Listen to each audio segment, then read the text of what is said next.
শুরু হলো দুর্গাপুজো। আবার ঢাকে কাঠি পড়ল।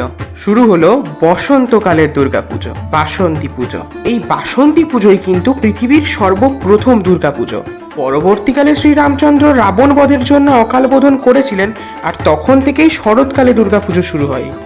দেবী দুর্গা সর্বপ্রথম আরাধনা শুরু হয় কিন্তু এই বসন্তকালেই। রাজা সুরথ যখন তার রাজ্য রাজস্ব সবকিছু হারিয়ে তার রাজধানী বলিপুর ত্যাগ করেন, যেটা বর্তমানে বোলপুর নামে পরিচিত, তার দেখা হয় সমাধি নামের এক বৈশ্যের সাথে, যিনিও সেই সময় তার নিজ পরিবার দ্বারা প্রতারিত হন।